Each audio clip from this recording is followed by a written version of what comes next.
Good morning, कैसे हैं आप सब। Welcome back wifi study with Nandini. Discuss करेंगे 30 जुलाई के करंट अफेयर और उसके पहले मॉर्निंग का थॉट देखेंगे। और सबसे पहले आप सभी को बहुत बहुत शुक्रिया कि आप अपना टाइम निकालकर, कीमती समय निकालकर मेरे चैनल को समय दे रहे हैं। और आपकी वजह से, आपके सपोर्ट और प्यार की वजह से ही 1K का जो आंकड़ा है वो कंप्लीट हुआ है आपके अपने चैनल के द्वारा। तो प्लीज़ अपने सुझाव ज़रूर दीजिए। कमेंट बॉक्स खुला हुआ है, जो भी आप चाहते हैं, जैसा भी सुझाव है आप ज़रूर हम तक पहुंचाइए। और इसके अलावा लाइक भी ज़रूर कर लीजिए, क्योंकि लाइक करने से मुझे एक मोटिवेशन मिलता है काम करने के लिए। तो चलिए स्टार्ट करते हैं, मॉर्निंग का थॉट देखते हैं और उसके बाद अपनी क्लास को रन करेंगे। गुलजार जी का कथन है, अच्छी किताबें और अच्छे लोग तुरंत समझ में नहीं आते, उन्हें पढ़ना पड़ता है। यानी कि जैसे कोई अच्छी किताब हो, उसको पढ़ने के लिए, उसको समझने के लिए हम बार बार उसे पढ़ते हैं, उसके लाइन को समझने के लिए बार बार पढ़ते हैं, उसके सेंटेंस को समझने के लिए बार बार उसे पढ़ते हैं। उसी तरीके से अगर आपके जीवन में कोई व्यक्ति है और आपको पता है कि वो व्यक्ति अच्छा है, तो उस व्यक्ति को टाइम दीजिए, उसको समझने की कोशिश करिए। तो चलिए इसी विचारधारा के साथ में स्टार्ट करते हैं अपनी क्लास को। फर्स्ट जो बात करेंगे, जैसा कि आज से ही हमने एक नया पेज स्टार्ट किया है अपने चैनल पर। उसमें क्या होगा, उसमें जो डेट है उस डेट से रिलेटेड जो नेशनल और इंटरनेशनल ऐतिहासिक घटनाएं हैं उसके बारे में हम बात करेंगे। तो यहाँ पर जो हम बात करेंगे 30 जुलाई के बारे में बात करेंगे। 30 जुलाई को जो कुछ घटनाएं हुई हैं ऐतिहासिक रूप से इम्पोर्टेंट है हमारे लिए, उसके बारे में बात करेंगे। तो सबसे पहले 30 जुलाई 2012 में क्या हुआ था, जो उत्तरी ग्रिड वाला एरिया है वहां पर उत्तरी ग्रिड पूरी तरीके से फेल हो गया था, जिसकी वजह से भारत के 7 राज्य दिल्ली, उत्तर प्रदेश, जम्मू कश्मीर, पंजाब, हरियाणा, चंडीगढ़ और हिमाचल प्रदेश में बिजली पूरी तरीके से चली गई थी और यहाँ का जो जीवन था वो पूरी तरीके से अस्त व्यस्त हो गया था। उसके बाद 1836 में ही अमेरिका के हवाई में पहला अंग्रेजी भाषा का, इंग्लिश लैंग्वेज का पहला अखबार प्रकाशित हुआ था। 1886 में 30 जुलाई के दिन ही भारत की पहली महिला विधायक और पहली महिला समाज सुधारक एस मुथुलक्ष्मी रेड्डी का जन्म हुआ था। 1909 में 30 जुलाई के दिन ही राइट बंधुओं के द्वारा सेना के लिए पहली बार पहला विमान बनाया गया था।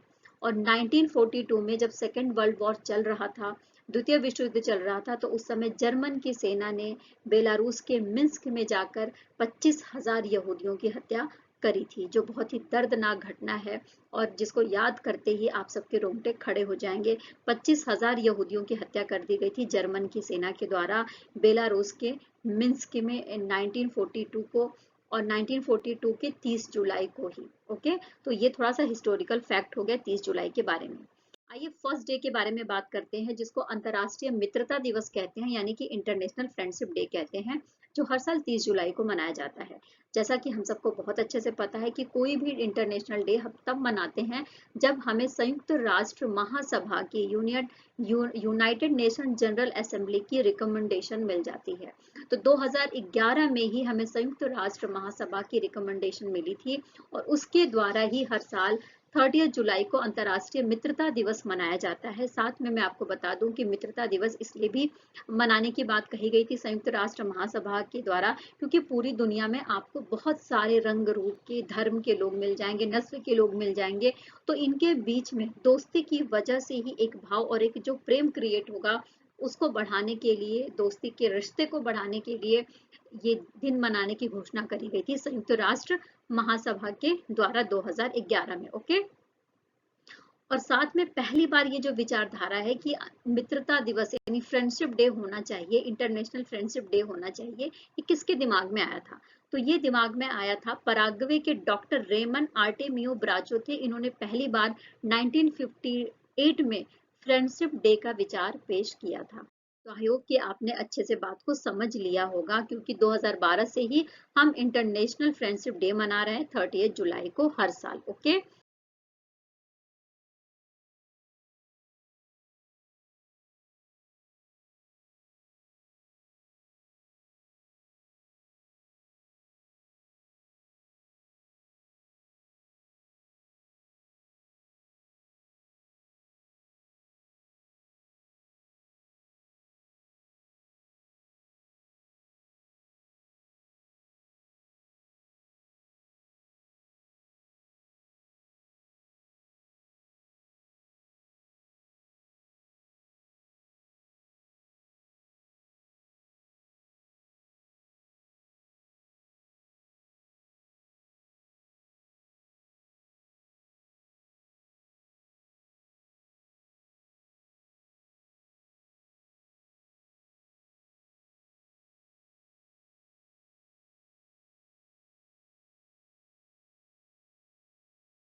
कि कितनी एक भयानक घटना है तस्करी, जिसमें महिलाओं का, बच्चों का और पुरुषों की खरीद फरोख्त करी जाती है।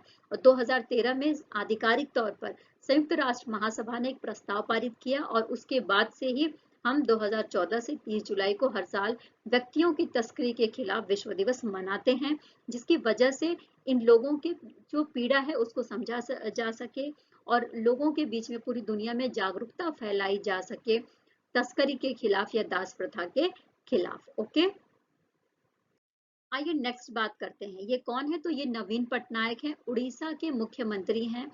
नवीन पटनायक जी प्रेजेंट टाइम में इनके नाम एक रिकॉर्ड बना है। रिकॉर्ड क्या है? तो भारत के दूसरे सबसे लंबे कार्यकाल वाले मुख्यमंत्री बनकर आए हैं, निकल कर आए हैं नवीन पटनायक जी। अच्छा, दूसरे नंबर के हैं तो पहले नंबर पे कौन होगा? ये क्वेश्चन जरूर रेस होगा। तो फर्स्ट नंबर पे है सिक्किम के पूर्व मुख्यमंत्री जिनका नाम है पवन कुमार चामलिंग। क्या नाम है? पवन कुमार चामलिंग नाम है इनकी।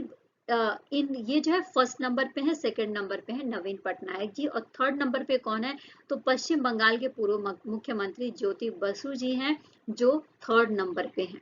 अब इनके दिन के अगर मैं गणना करूं तो कितने हैं? तो फर्स्ट नंबर पे जो पवन कुमार चामलिंग है, इन्होंने 24 साल और 166 दिन तक मुख्यमंत्री पद पर बने रहे। ये सेकंड नंबर पर नवीन पटनायक जी हैं, जो प्रेजेंट टाइम में 23 साल और 138 दिनों का कार्यकाल पूरा कर चुके हैं। थर्ड नंबर पे ज्योति बसु थे, जिन्होंने जो है 23 वर्ष और 137 दिन का कार्यकाल पूरा किया था। नवीन पटनायक जी के बारे में बात करूं तो ये उड़ीसा के भूतपूर्व मुख्यमंत्री विजू पटनायक के बेटे हैं और विजू जनता दल से रिलेट करते हैं। जब इनके पिताजी की मृत्यु हो गई 1997 में, तो उसके बाद इन्होंने जो राजनीति है उसमें कदम रखा था और इन्होंने भारतीय जनता पार्टी के साथ गठबंधन किया था। और जब 1998 में बीजेपी की गवर्नमेंट बनी थी तो उस समय ये इस्पात और खान मंत्री के रूप में काम कर रहे थे। देखिए, नवीन पटनायक जी जब अटल बिहारी वाजपेयी की गवर्नमेंट होती है तो उस समय 1998 में इस्पात और खान मंत्री थे। और उसके बाद 2000 में जब विधानसभा चुनाव होते हैं उड़ीसा का, तो उसमें इन्होंने पार्टिसिपेट किया और 5 मार्च सन 2000 में ये उड़ीसा के 14th नंबर के मुख्यमंत्री बनकर उभर कर सामने आते हैं। तो उसके बाद से ही सन 2000 से ही इनका कार्यकाल चल रहा है उड़ीसा में। ओके, यहाँ पर हम बात कर रहे हैं टैम्पियर ओपन 2023 के बारे में। टैम्पियर ओपन 2023 के बारे में जो कहाँ पर आयोजित हुआ है? तो 23 जुलाई को फिनलैंड में हुआ है। और इसका जो एटीपी चैलेंजर पुरुष एकल खिताब है, यानी कि 2023 का ATP challenger main singles title का अपना 4th नंबर का खिताब जीता गया है। किसके द्वारा? तो जीता गया है सुमित नागल के द्वारा। स्क्रीन पर आप देख सकते हैं, टेनिस खिलाड़ी हैं सुमित नागल। और साथ में ही इन्होंने फाइनल में किसे हराया? तो चेक गणराज्य के खिलाड़ी थे जिनका नाम था डेलिबोर स्वसिना। इनको हराकर ये खिताब जीता है और ये इनका चौथा एटीपी चैलेंजर टूर खिताब है सुमित नागल जी का। ओके, आइए नेक्स्ट बात करते हैं चीन के मकाऊ में। मकाऊ कहाँ है? चीन में है। तो चीन के मकाऊ में जूनियर एशियाई जूडो चैंपियनशिप 2023 हुआ है, जिसमें त्रिपुरा की रहने वाली हैं अस्मिता डे। क्या नाम है? अस्मिता डे। इन्होंने गोल्ड मेडल जीता है। इन्होंने किस कैटेगरी में जीता है? तो 48 किलोग्राम का जो प्रतिस्पर्धा थी, कंपटीशन था, उसमें इन्होंने उसमें इन्होंने गोल्ड मेडल जीता है। और साथ में मैं आपको बता दूं कि भारत ने ये जो पूरा इवेंट हुआ था इसमें 5 मेडल जीते, जिसमें 3 गोल्ड है, 1 सिल्वर है और 1 ब्रॉन्ज है। जो 3 गोल्ड जीते गए हैं, एक तो मैंने बता दिया अस्मिता डे है, दूसरी उन्नति और तीसरी है अरुण। ओके, और उसके अलावा एक सिल्वर और एक ब्रॉन्ज मेडल जीता है भारत ने। अंतर्राष्ट्रीय जूडो महासंघ के अध्यक्ष कौन है? तो मारियस वीजर अंतर्राष्ट्रीय जूडो महासंघ यानी president of the international judo federation के अध्यक्ष हैं। ओके, यहाँ पर बात कर रहे हैं हम Kerala university of fisheries and ocean studies के बारे में। देखो, Kerala university of fisheries and ocean studies को नीति आयोग के द्वारा, भारत के नीति आयोग के द्वारा, जिसको भारत का थिंक टैंक कहते हैं, इसके द्वारा 10 करोड़ रुपए की ग्रांट दी गई है। और इस 10 करोड़ रुपए के माध्यम से अब ये यूनिवर्सिटी क्या करेगी? तो ये भारत का पहला अटल इंक्यूबेशन सेंटर स्थापित करेगी। तो क्वेश्चन यहाँ से पुटअप हो गया कि भारत का पहला अटल इंक्यूबेशन सेंटर कहाँ पर स्थापित हो रहा है, तो केरल में स्थापित हो रहा है। क्योंकि मत्स्य पालन के लिए है, जो फिशरीज जो इंडस्ट्रीज है उसके लिए है, तो नेचुरल सी बात है कि यहाँ पर फिशरीज इंडस्ट्री को इन्हेंस करने के लिए, उसके स्टार्टअप्स को इन्हेंस करने के लिए, युवाओं को प्रोत्साहित करने के लिए काम किया जाएगा। और साथ ही Kerala university of fisheries and ocean studies के वाइस चांसलर कौन है, तो वो है टी प्रदीप कुमार। कौन है, टी प्रदीप कुमार है। अच्छा, मत्स्य पालन अटल इंक्यूबेशन सेंटर है ना, इसमें क्या काम किया जाएगा, तो देखो नई टेक्नोलॉजी के साथ में इकोलॉजिकल सिस्टम को ध्यान में रखते हुए युवाओं का स्किल डेवलपमेंट किया जाएगा। इस इंडस्ट्रीज के बढ़ावा के लिए नए विचारों को शामिल किया जाएगा और स्टार्टअप को ज्यादा से ज्यादा प्रोत्साहित किया जाएगा, जो अटल इंक्यूबेशन सेंटर है इसके माध्यम से। Okay, clear. नेक्स्ट बात करेंगे केरल के बारे में। केरल को आप देखना चाहते हो तो भारत का दक्षिणी हिस्सा, दक्षिणी पश्चिमी हिस्सा जो है वो केरल से रिलेट करता है। वहां पर आपको केरल देखने को मिल जाएगा, अरब सागर से बिल्कुल सटा हुआ। इसकी राजधानी तिरुवनंतपुरम, आधिकारिक पक्षी यहाँ पर ग्रेट हॉर्नबिल है, राज्यपाल आरिफ मोहम्मद खान जी हैं, मुख्यमंत्री पिनाराई विजयन जी हैं। यहाँ पर भारत की सबसे लंबी झील वेम्बनाड झील पाई जाती है, ये जरूर याद रख लेना, एग्जाम में आ सकता है। यहाँ के कुछ प्रमुख नदियां हैं जैसे पेरियार नदी है, भरतपुझा नदी है, पंबा है, चालियार है और चालाकुडी नदी यहाँ पर फेमस है और यहाँ पर पाई जाती है। नेक्स्ट बात करते हैं होम मिनिस्ट्री के बारे में। होम मिनिस्ट्री का जो राष्ट्रीय अपराध रिकॉर्ड ब्यूरो है, राष्ट्रीय अपराध रिकॉर्ड ब्यूरो के तहत एक रिपोर्ट जारी करी है, रिपोर्ट 2021 की है, ठीक है। और इस रिपोर्ट में बताया गया है कि भारत में 2021 में टोटल 3,75,058 जो औरतें हैं वो गायब हुई हैं जिनकी उम्र 18 साल से ऊपर की है, ठीक है। इस रिपोर्ट के अनुसार ये बताने की कोशिश की जा रही है कि कितनी ज्यादा महिलाएं गायब हुई हैं जिनका रजिस्टर्ड रिकॉर्ड है। आप सोच सकते हैं कि ये संख्या और ज्यादा हो सकती है जो अनऑफिशियल होगा या जिसका रिकॉर्ड नहीं होगा इनके पास में, है ना। तो ये बोला जा रहा है कि 3,75,058 जो औरतें हैं जो 18 साल की उम्र से ज्यादा हैं वो गायब हुई हैं। साथ में ये भी बताया जा रहा है कि इसमें महाराष्ट्र नंबर 1 पे है, इस रिपोर्ट के अकॉर्डिंग बताया जा रहा है। महाराष्ट्र के पास जो रजिस्टर्ड आंकड़ा है उसमें बताया गया कि 56,498 जो औरतें हैं वो गायब हुई हैं जिनकी उम्र 18 साल से ऊपर है। ओके, सेकंड नंबर पे आता है मध्य प्रदेश, जहां से 55,704 मामले ऐसे सामने आए हैं। पश्चिम बंगाल तीसरे नंबर पे है जहां से 50,998 मामले सामने आए हैं। तो आप देख सकते हैं इस रिकॉर्ड के अनुसार कितनी भयावह स्थिति है कि हमारे देश में 18 साल से उम्र की इतनी संख्या में जो लड़कियां हैं वो गायब कैसे हो रही हैं, चिंता का विषय बना हुआ है। ओके, महाराष्ट्र के बारे में बात करेंगे तो दक्षिणी पश्चिमी हिस्से में दक्कन के पठार पर बसा हुआ एक स्टेट है महाराष्ट्र, ठीक है। मुख्यमंत्री एकनाथ शिंदे हैं और राज्यपाल रमेश बैस हैं। और इसके भी साइड में, इसके भी पूरब में आप देख सकते हैं, सॉरी इसके भी पश्चिम में आप देख सकते हैं अरब सागर आपको देखने को मिल जाएगा। नेक्स्ट बात करते हैं मध्य प्रदेश के बारे में, जहां पर ऑनलाइन गेमिंग को प्रोत्साहित करने के लिए, ऑनलाइन गेमिंग को बढ़ावा देने के लिए MP state e sports academy launch की गई है। और ये एमपी की और पूरे भारत की पहली इस तरीके की ई स्पोर्ट्स एकेडमी है। इस एकेडमी के माध्यम से जो ऑनलाइन स्पोर्ट्स खेलते हैं, ऑनलाइन पेशेवर हैं, उनके स्किल को डेवलपमेंट किया जाएगा, उनको प्रोफेशनली ट्रेंड किया जाएगा और उनको नेशनल और इंटरनेशनल प्लेटफॉर्म प्रदान किया जाएगा, ठीक है। और इसके लिए MP junior e sports championship start की गई है एमपी में, जो 27 जुलाई से लेकर 7 अगस्त तक चलेगी, यानी कुल 10 दिन तक चलने वाली है। इसके तहत क्या किया जाएगा, इसके तहत ऐसे युवाओं को जिनकी उम्र 12 से 17 साल है, 12 से 17 साल है, उन युवाओं की खोज करी जाएगी और उनको कंपटीशन के लिए तैयार किया जाएगा, उनका स्किल डेवलपमेंट किया जाएगा और साथ में ही उनको 1 साल की ट्रेनिंग भी दी जाएगी ऑनलाइन। और इसके अलावा इसमें जो क्राइटेरिया है एडमिशन के लिए क्या दिया गया है, जो 80% सीटें हैं वो एमपी के जो स्पोर्ट्स के बच्चे हैं उनके लिए हैं, और जो 20% सीट्स हैं वो किसके लिए है, तो वो बाहर के, यानी कि एमपी से बाहर भारत के दूसरे राज्यों के लिए सीट्स रिजर्व करी गई हैं। ओके, इसमें ई स्पोर्ट्स को बढ़ावा दिया जाएगा, ट्रेनिंग ऑनलाइन करी जाएगी और नेशनल और इंटरनेशनल लेवल पर इस तरीके के गेम्स में इन प्रतिभागियों को शामिल कराने की कोशिश करी जाएगी। प्रोफेशनली इनके स्किल्स को डेवलप करने की बात कही गई है। ओके, आइए नेक्स्ट बात करते हैं मध्य प्रदेश के बारे में ही। मध्य प्रदेश का जो MP state e sports academy है उसके बारे में बात करते हुए मैं आपको बता दूं कि जो हमारे देश का खेल मंत्रालय है उसने ये विजन लिया है कि विजन 2025 के तहत क्या लिया गया है, 2025 तक जो जो गेमिंग उद्योग है, जो गेम का उद्योग है, जो खेल उद्योग है, उसको 1100 करोड़ रुपए तक पहुंचाने का अनुमान लगाया गया है। और इस उपलब्धि को पाने के लिए आप देखते हैं कि आए दिन जो है नए नए तरीके के गेम इवेंट, ओलंपिक के लिए जो टॉप्स चल रहा है, ये सारी चीजें इसीलिए है कि भारत का जो गेमिंग उद्योग है उसको 1100 करोड़ रुपए तक पहुंचाया जा सके 2025 तक। क्लियर। नेक्स्ट बात करते हैं रूस के बारे में। रूस में एक घटना हुई है ग्लोबल वार्मिंग की वजह से। जो वहां का एक क्रेटर है जिसका नाम है बाटा गाइका, तो उस क्रेटर में बाटा गाइका जो क्रेटर है इसमें बढ़ोतरी होती जा रही है। इसको थोड़ा समझ लेते हैं क्या है कैसे है। तो देखो, सबसे पहली बात कि जब रूस को आप देखेंगे तो यूरोप के मैप में पूरब में आपको रूस देखने को मिल जाएगा, यानी ईस्ट में आपको देखने को मिल जाएगा।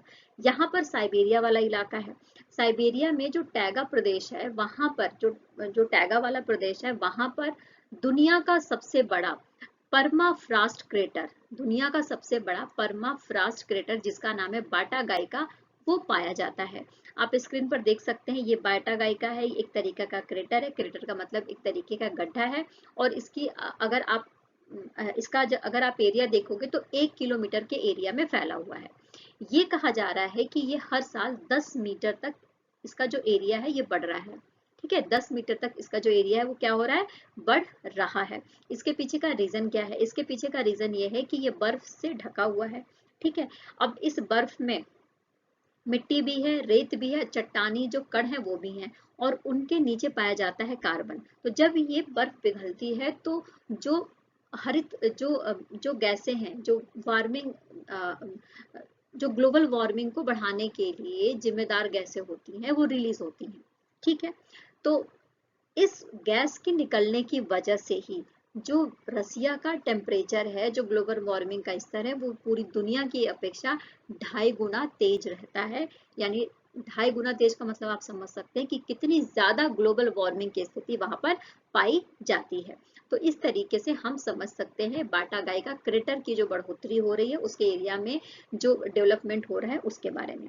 अच्छा, इसके साथ साथ मैं आपको बता दूं कि इसकी खोज कब करी गई थी, तो 1960 का दशक था। उस टाइम पर यहाँ के जो साइबेरियाई जो जंगल थे उनके जंगलों की क्या करी जा रही थी, इसके लकड़ी को काटने के लिए जंगलों को काटा जा रहा था इस एरिया के। ठीक है, तो जब लकड़ी की कटाई करी गई, इस एरिया को साफ किया गया, तो वहां पर निकल कर आए 1 किलोमीटर लंबा ये गड्ढा।